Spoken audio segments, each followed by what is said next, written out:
Continuamos con esta lectura del Evangelio de Juan. Desde la semana pasada estamos leyendo un largo discurso de despedida del Señor. Si recordáramos varias de las imágenes de la semana pasada con lo que hasta ahora hemos escuchado, ha sido una de las cosas que han sobresalido a lo largo de la lectura. El Señor dice que se va, que tiene que volver al lugar de donde vino. Y cuando vamos ya escuchando todo el relato, empieza a clarificarse el misterio del cual habla. Tiene que volver al lugar de donde vino, al misterio de Dios.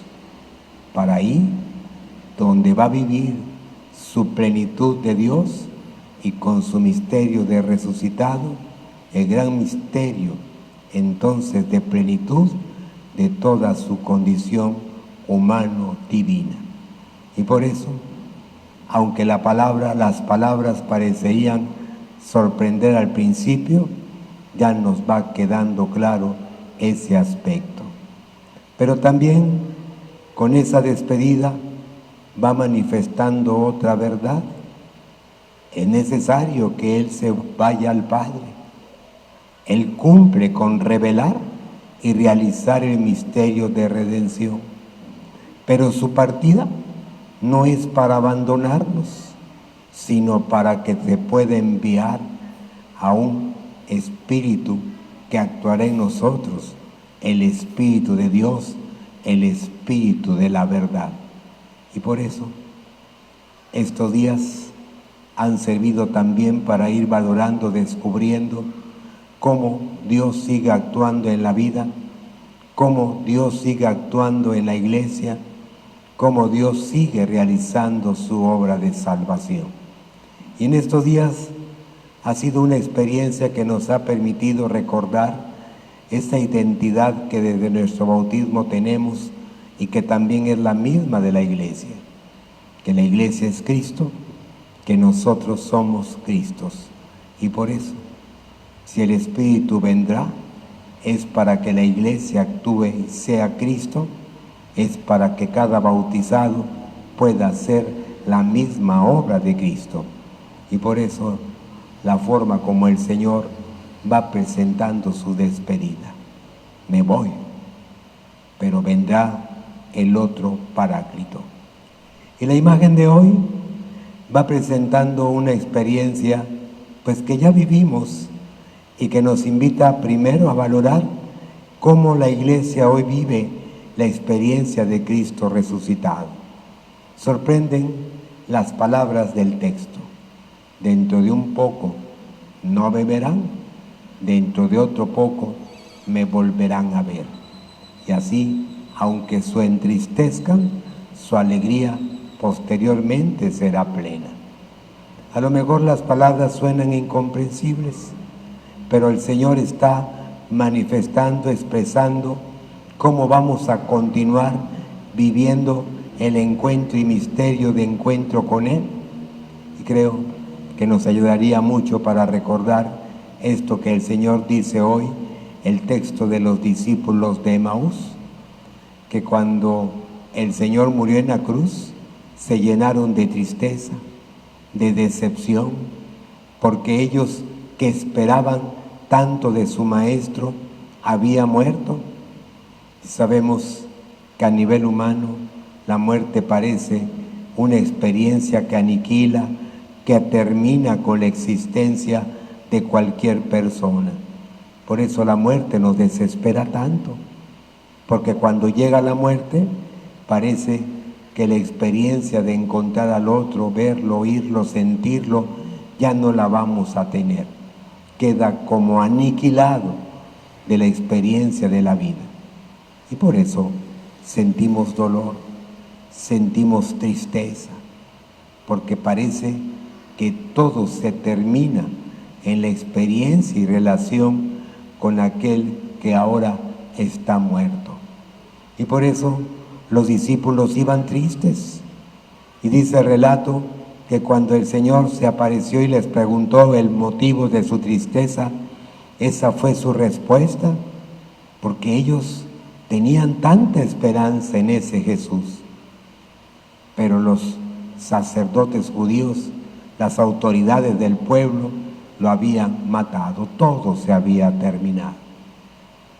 Y dice el relato que el Señor empezó a explicar las Escrituras cuando llegan a Emaús, llegan a la casa donde vivían, lo invitan a pasar y estando en la mesa, este personaje que se les apareció toma el pan, lo parte, lo bendice, se los da y termina el texto diciendo que reconocieron al Señor al partir el pan. Y entonces su tristeza se transforma. Ya no vuelven tristes a Jerusalén, ahora vuelven llenos de alegría a comunicarle a sus compañeros cómo habían reconocido al Señor al partir el pan. Así, hoy con estas palabras, nosotros podemos valorar esa misma experiencia de fe. Aunque la tristeza de la muerte del Señor fue un acontecimiento y momento que la comunidad cristiana en sus principios vivió, su gran alegría de saber y encontrarlo vivo en un misterio que como hoy celebramos y donde la presencia real de Cristo se queda para siempre como un bien para nuestra vida. Y por eso hoy es nuestra alegría. Por eso la Eucaristía hoy es nuestra gran celebración, el gran misterio donde la iglesia, el hombre, el creyente se encuentra con su Maestro, vive de su presencia y puede ahora experimentarlo vivo para que actúe en su corazón. Por eso las palabras y la forma del evangelista de presentarnos la despedida, pero también de decirnos estén alegres, porque dentro de otro poco me volverán a ver.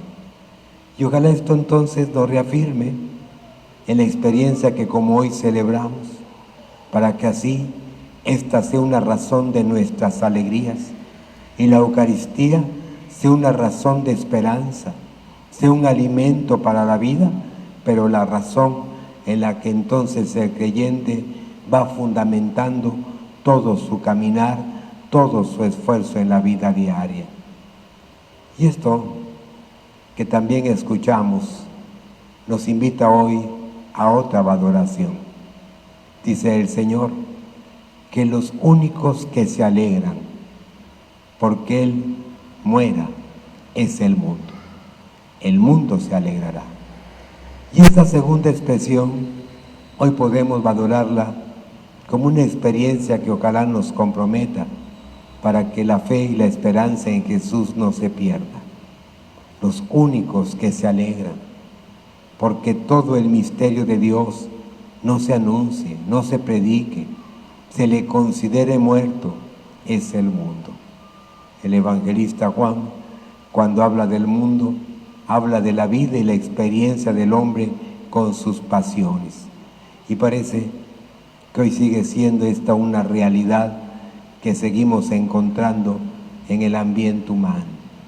Los únicos que sienten alegría, porque todo lo que el Señor hace, todo lo que el Señor dice, no se predique, no se enseñe, es el mundo, que se guía por sus pasiones, que se guía por sus propios criterios, que considera y cree que las cosas de Dios no son un bien para la vida. Y por eso, hoy el mundo se alegra de esto. Hoy el mundo festeja que esta verdad pareciera que desaparezca, quisieran que desaparezca. Esa es su alegría del mundo, que no se anuncie, que no se predique el gran mensaje.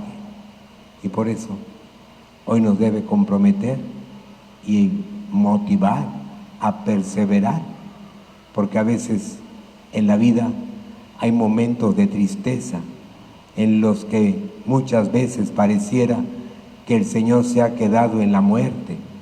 ¿Cuántas veces en el caminar de la vida, por los problemas, por las dificultades, por las situaciones tan difíciles que pasamos, pareciera que como los discípulos de Maús, el Señor, la tristeza, porque el Señor parece estar muerto, no nos escucha, no nos hace caso, parece que se ha ido de nosotros y no está con nosotros.